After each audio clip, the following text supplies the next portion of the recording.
Hello everyone, welcome back to my channel. Firstly and foremost, happy Easter. I hope you guys had a great Easter holiday. And we are approaching Mother's Day, so this is going to be a Mother's Day themed luxury haul. And I have a little bit of a chit chat to sort of do as well towards the end of the video when I reveal my new in DIOR bag as well. But before I get into today's video, if you are new to my channel and you like all things luxury, if you like fashion, you know, you like beauty, skincare, makeup, all that sort of thing, and a little bit of investigative content and commentary, I do a mixture of stuff on this channel, all surrounded around about the luxury industry. So if you are new here and you aren't subscribed, I'd love if you would hit that subscribe button below, and also the bells to be notified when I upload new videos. I try to have a weekend upload, not always, but hitting that bell is probably the best way to go about when I upload a new video so you get notified. So yes, let's get into today's video.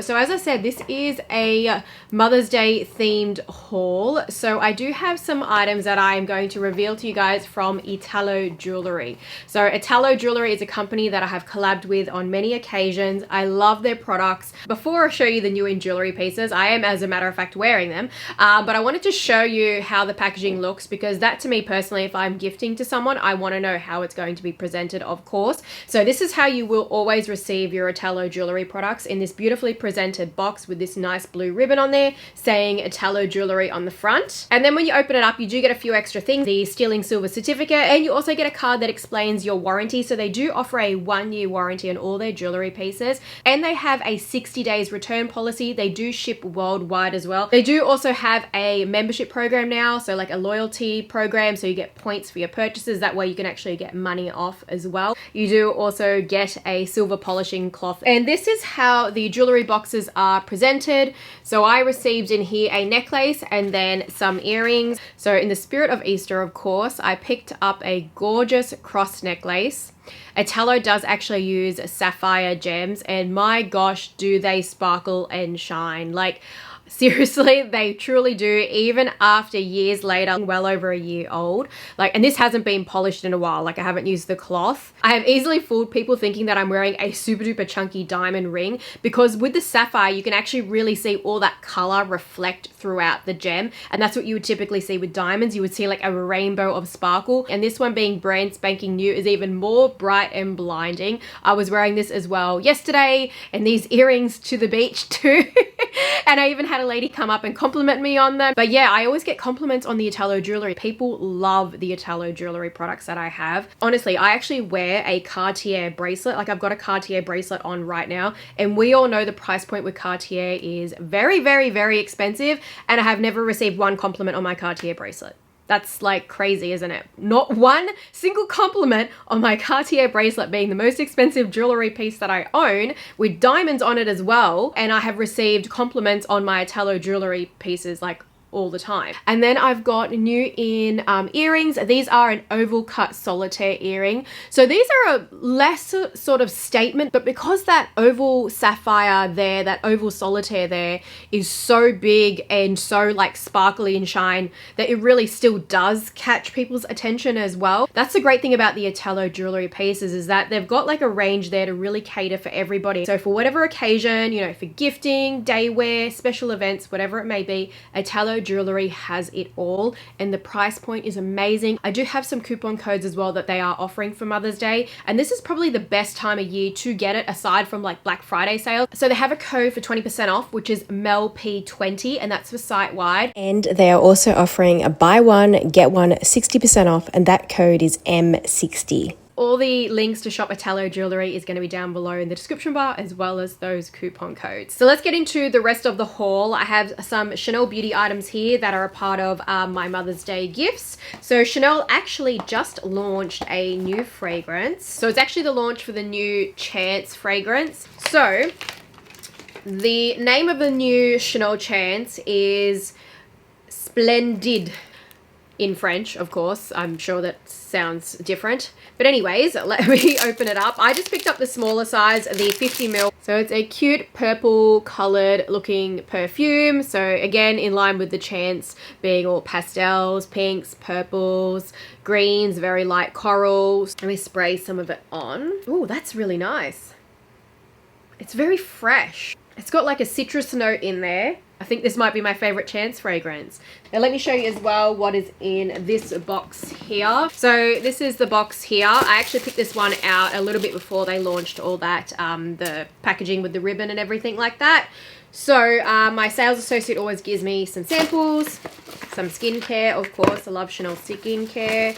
And then I've got a couple of Coco Mademoiselle stickers. Here is actually a classic Chanel fragrance, not a new one, but they just released it now in a cute little purse pack. So it's the Coco Mademoiselle.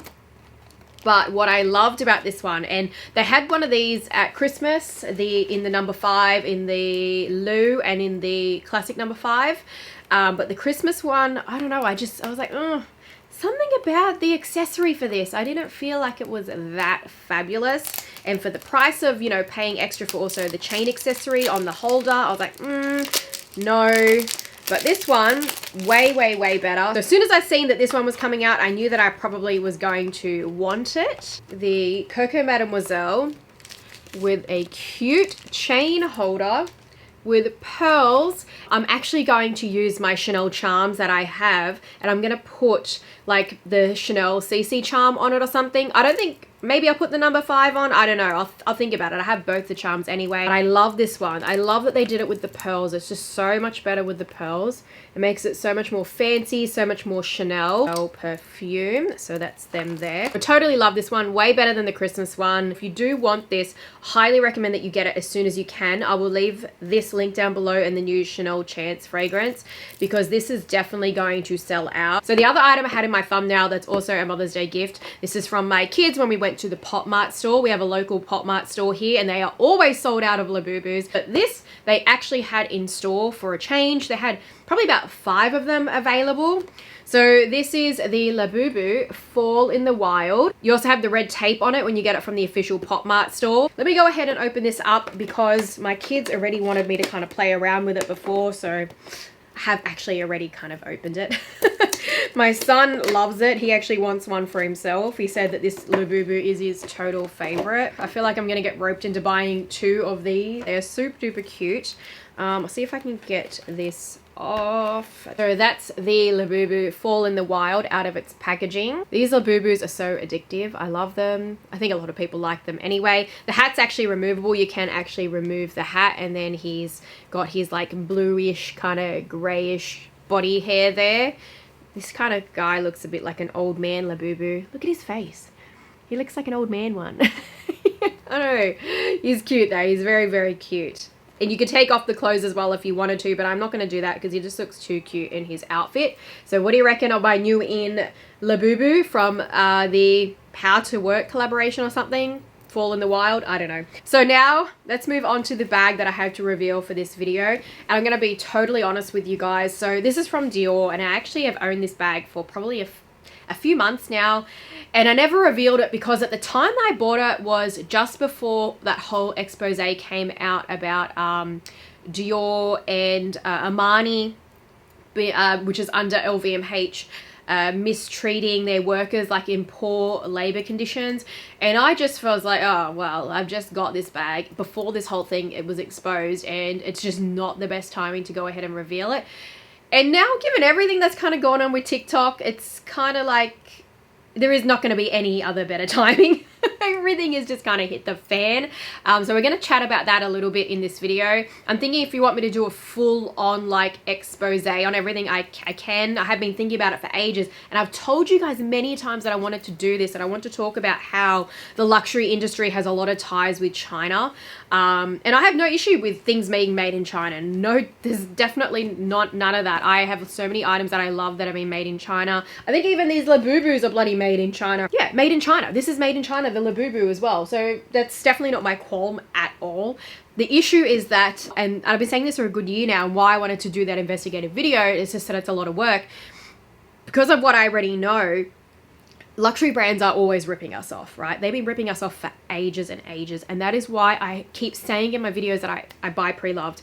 It's so rare for me to buy directly from the store because I already knew that they were ripping us off. The stuff that's coming out on TikTok, it's not completely true, mind you. A lot of it's just like, you know, counterfeiters trying to get some clout. There's definitely that going on, but there is some truth to it. But yeah, let me show you the bag that I've owned for months now, actually. And I did buy it actually from private sales, but it's already been used by me. So often I will buy bags pre-loved, or I'll buy bags through my contacts that actually work in Europe, and I'll get it in private sales. If I do have anything like that I can get, then it is on my Instagram page, and I'll put it like on the closet sale tab. Sometimes I don't always post because I do get a little bit worried. Of course, these luxury brands don't want you to get anything cheaper. They don't even like the pre-love market. They'll shut down resellers, and Instagram had a hand in that for so long for censoring people. So I have owned for months now, so I can give you a bit of an opinion on it, but this is not going to be a review video, and I'm not even going to spend much time on this because I actually want to discuss other stuff. As I was just saying, I want to talk about that instead. So this is the DIOR Toujours bag. They've had this out for a little while now, over like a year or so, 2 years, maybe. I think it's maybe been about 2 years or something. So it's got a few sizes. They've also just launched like a smaller kind of size as well. It's called like the Toujours vertical bag. So it's more like an up-down kind of silhouette, where this is actually like a left to right, east-west kind of silhouette. I think it's going to be a classic now if they've gone ahead and done the vertical version of it. It is more targeted as like a big kind of shoulder bag, everyday kind of bag. This is with the straps down in this position, like a cute little top handle situation, but you can actually adjust the straps, which is what I do really quite like about the bag, that there's some versatility to it. And then when you have it in its long position, this is how it is as like a shoulder carry bag. So I've been mostly using it like that, but sometimes I like it in that top handle position because it makes the bag extra cute. It's got the classic Lady Dior kind of looking Dior charms on there. So I do really, really like the bag. I love it. I've been using it a lot. Oh, it also comes with a pouch. Bugger, it also comes with a pouch. I can't be bothered to go and get it, but it comes with like a pouch that's around about like that big sort of thing. So it's got an extra clip in there where you can actually attach the pouch inside where it clips to. So that's a nice little feature as well. Also with locking the bag, it's kind of a bit of a strange sort of situation. It's like this mechanism on the top here. I'll just put it into place, and you lock the bag like that, like so. And that's how the bag kind of closes. So it's really kind of gives me like a Pinkerton lock kind of vibe. It's similar like that. So there's a strap that you put through to the back, loop it back through just like the Pinkerton lock is as well, through to the front like that. But I don't really love it like that, I must admit. I feel like that looks a bit weird. Overall, I really, really like the bag. I appreciate the space that it offers. It's great. It fits everything. But yeah, I don't know how else they would have kind of designed it anyway, but I just don't love the kind of locking mechanism with this kind of doobie thing here. And I don't love this strap thing. I feel like it's a little bit awkward, but then again, how else could they go on about it? So yeah, the DIOR Toujours bag, not for everyone. Price point is kind of expensive in my opinion as well. I feel like all DIOR bags, if you're paying the retail price, are actually pretty darn expensive.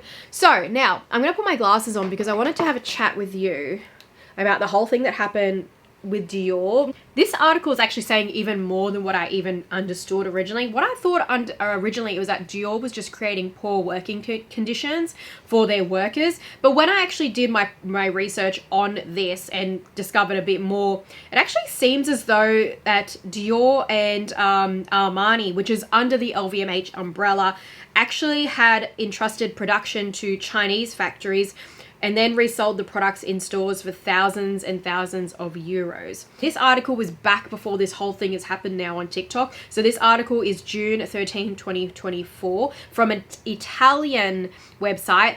And I actually am more inclined to trust the Italian websites and the Italian journalists because my other report that I read ages ago actually has similar findings about the luxury industry and employing Chinese workers.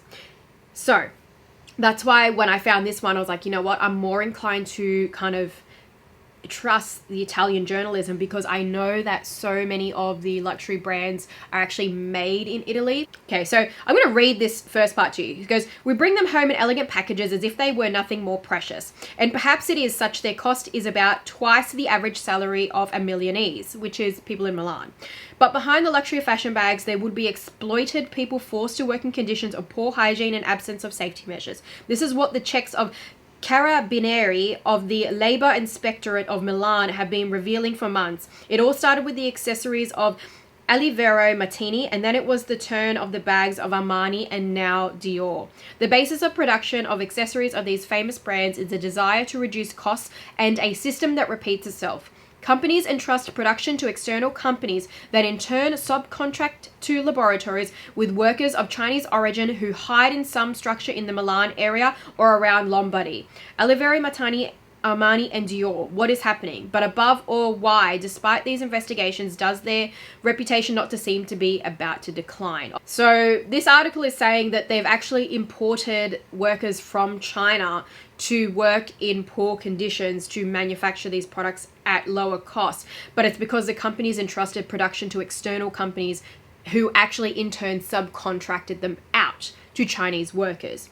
But that's still the brand names problem. They are the root cause of the issue because they are the ones that should be auditing the companies that they are deciding to subcontract their work to. And that also goes to show that they're not even manufacturing their goods in facilities that are even owned by them completely in their entirety. It seems as though because they're subcontracting out, that it would say, you know, the brand Dior made in Italy, but it's not even, it's made in Italy, but it's not actually made by the company that Dior owns. It's just a subcontractor. It's pretty much, which is okay when it comes to Chanel makeup bags. I've said this before as well. Chanel makeup bags are made in China. So they subcontract out the licensing to make it to be made in China. Okay, but they've actually told you on the label that it's made in China. All right. So we already know that you're probably, you know, you're buying products that are being made in China and Chanel sold their licensing for it to be made. And it's not actually a factory that Chanel owns. It's just a factory that's being licensed to make it. Okay, that's pretty much what the case, you know, I would say, I assume, more than likely is, without doing a deep expose on that as well right now. And what it actually seems here is that Dior is worse, well, and Armani as well, is that they are actually subcontracting it out, but yet they're giving you the illusion on the tag that it's made in Italy by a Christian Dior factory. That's the problem. But when you're buying a Dior bag that's costing you $7,000, $8,000, $9,000, $4,000, whatever it may be, and they're putting the label on there, Christian Dior, Paris, and you thinking that it's made in, you know, Italy, made in Italy. So I'm thinking that this is made by the Christian Dior factory in Italy. But the case being in this article is that it's made by a subcontracted factory that Dior doesn't own. That's a problem. Big problem. Because they're selling you on the guise that this is, like I said, a factory made by them and by their standards and luxurious and fancy. And you've seen those videos on, like, that they've posted where they've got the artisan making the product. Like, they're making you think that that's what they're actually doing. But if you're subcontracting out, then no, that's probably not the case. Okay, so in this article, it's actually going to tell you how they first started to uncover it. First with Olivero Martini, Milan, and then going forward into Armani bags. So I'm going to leave the article down below so you can actually have a read of it. But I'm going to show you here the video that shows that the workers who worked for Armani, who were actually from these subcontracted companies, their working conditions. So you're going to see this in the video here. So they were exploiting workers of subcontractors engaged in the production of the fashion brand's goods, and this was Armani. The workers were paid 2 to 3 euros per hour and forced to sleep and eat in degrading conditions. Really, really freaking awful. Now, I would assume that it's not going to be all products Armani was making that was through this, but obviously the link is there, the tie is there, and it's already disgusting enough. So that video, you can see terrible sleeping conditions, that they're actually sleeping at the factories. They're not being paid enough. And this is actually happening in Italy. It's really, truly awful. Just to elaborate on that video, it says, with Armani bags, however costs begin to rise, the Carabinieri, which is that inspectorate unit, has verified that the brand, that the bag that had sold in the stores of the high fashion brand for 1,800 euros is actually produced at the cost of 93 euros. With this amount, the unauthorized subcontractor company sold the bag to the authorized subcontractor company. The latter, in turn, sold the accessory in question to the in-house contractor company for 250 euros. So up to the amount that we find in the windows being 2,000 euros. So you can see here the model here. So down the very bottom there, you've got this subcontractor that's got Chinese workers that actually isn't being employed by Armani, but it was their subcontractor that they employed that is hired that illegal subcontractor to do the work. And then Armani has received the products in their facility for packaging and whatnot, and then they're sending it off to the store to be sold for an exuberant price. So the price shows you here that it's being made for 93 euros by the illegal subcontractor, okay? But they're only paying their workers like 3 euros an hour. Then they're actually selling it to the brand for 250 euros. And then they're selling it to us for 1,800 euros. It is absolutely disgusting. And it just goes to show the crazy markups, and it really just reiterates why I shop pre-loved. After that investigation, it kind of just led them on to then discover how Dior was tied into it. So it says here, on Monday, the 10th of June, manufacturers in Dior ended up in judicial administration in this case too. The script is the same. The workers were forced to operate in terrible safety conditions in factories run by Chinese. The Carabinieri, I'm sure I'm butchering it, but it's that labor authority unit, with their investigations revealed that part of the production of leather goods with the Dior brand took place in the company Pelletiera Elisabetta Yang and at New Leather. Here the workers' conditions were such as to constitute the extreme illicit exploitation of labor. The laboratory premises were presented in unhealthful conditions below the ethical minimum. Some workers interviewed by the military also explained that sales and production costs, one of them explained that the bags had a variable cost between 35 and 70 euros. In detail, in exploitative conditions, the workers produced a Dior bag at a cost of 53 euros, which was then sold in the windows at luxury shops for 2,600 euros. Now, I did actually find the video as well on this journalist website. So this is actually the Dior subcontractor factory that was recorded. So in the article, it says as well, the investigations which began in March 2024 revealed that the fashion house, through a supply contract, had entrusted through an in-house company created specifically for the creation, production and sale of fashion and accessories collections, the entire production part of the 2024 collection of bags and accessories to third-party companies with complete outsourcing of the production process. The supplier company would only nominally have adequate production capacity in order to compete on the market. It would have outsourced its orders to Chinese factories, which would be located mainly in the provinces of Milan and Monza and Brianza. These laboratories would be able to reduce costs because they would use irregular and clandestine labor in exploitative conditions. In this way, it would be possible to maximize profits by inducing the Chinese factory that actually produces the products to reduce labor costs. Not observing the regulations relating to health and safety in workplace, as well as not respecting the national collective labor agreements of the sector regarding labor remuneration, working hours, breaks, and holidays. So the Carabinieri, during the investigations into the methods of production, packaging, and marketing of high fashion garments, identified a shell company which would have been regularly authorized by the brand to subcontract. However, this company would not have actually produced the requested objects, but would have had the role of reservoir workers. In fact, the workers once hired would have been employed directly by the contracting company. So that's that subcontractor that Dior subcontracted out, effectively leaving the physical, social, security and salary burdens to be borne by the seconding company, thus reducing the labor costs. The military checks allowed them to find 4 irregular laboratories where 32 workers were identified, of which were undeclared. All of them would have been paid below the threshold, the working hours would not have been compliant, and the working environments would have been unhealthy. And the thing is, and that's the key point here, and that's why I say I don't have any issues with goods that are made in China, because I know that a lot of products are made in China.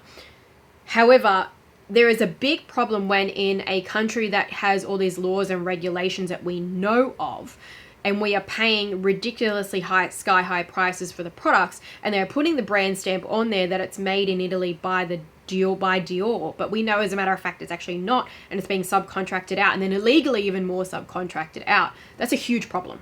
That's where it's a big issue, because there's a lie that's taken place, that we have this illusion of it being prestigious and luxurious, and as a matter of fact it's not being made in those conditions whatsoever.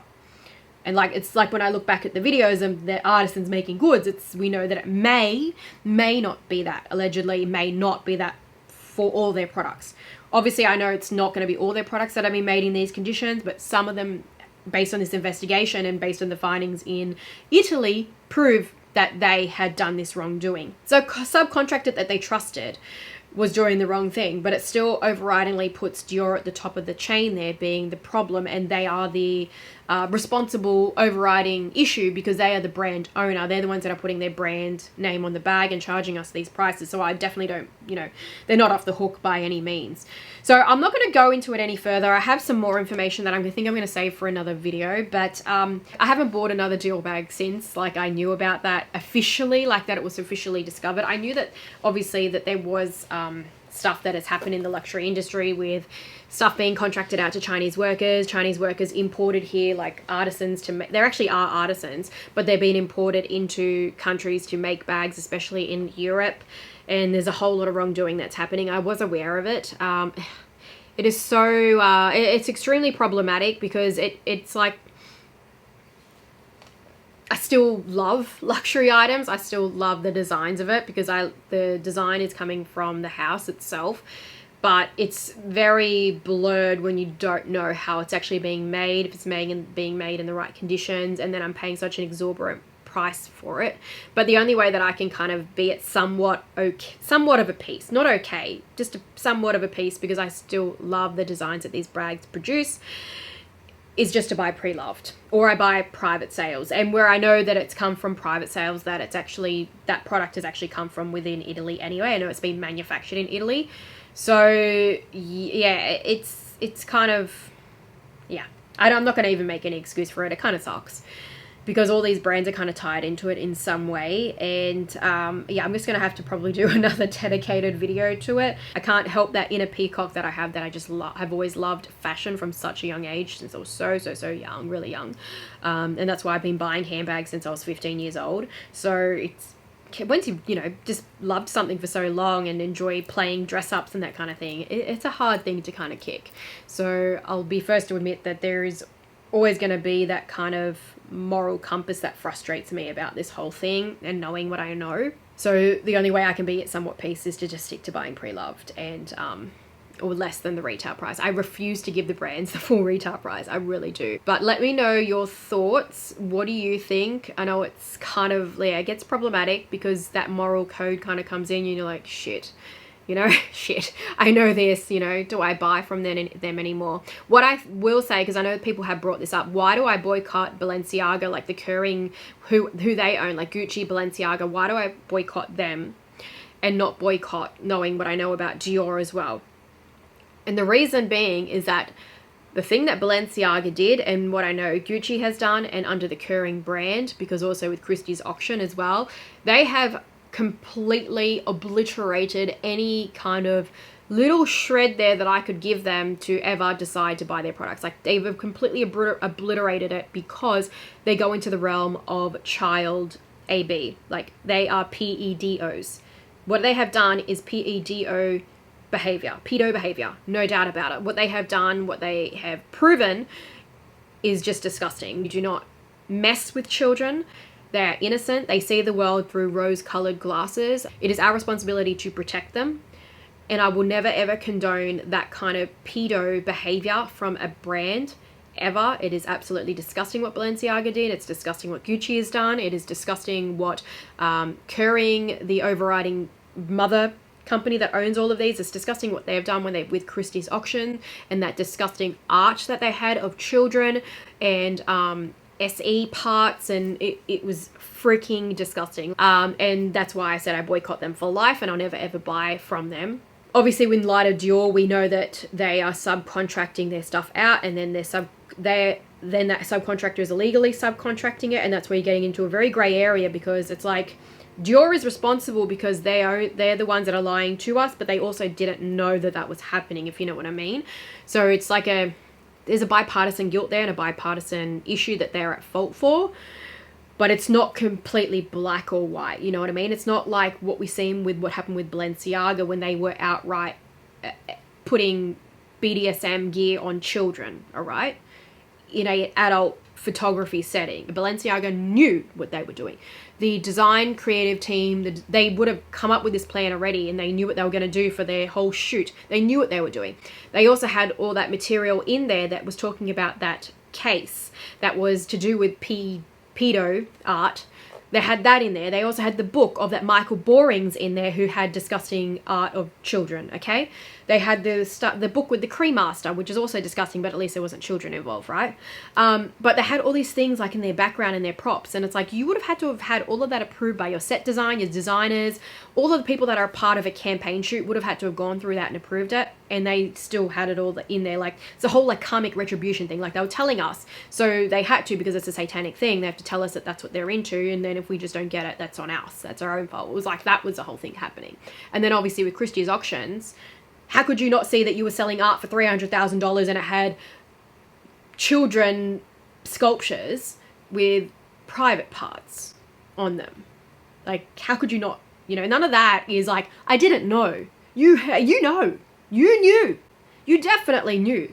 That's not like a case of a subcontractor then illegally subcontracting to someone else and you didn't know down the line that that shit was happening. They're lying to us because they're already subcontracting out. That's an issue. They're subcontracting it out and they're charging us these price tags, and they're not even making it in the factory that DIOR owns. It's just a subcontractor factory. But they didn't know that that subcontractor was illegally then subcontracting it out to a workforce that was Chinese workers that were imported to then make these goods.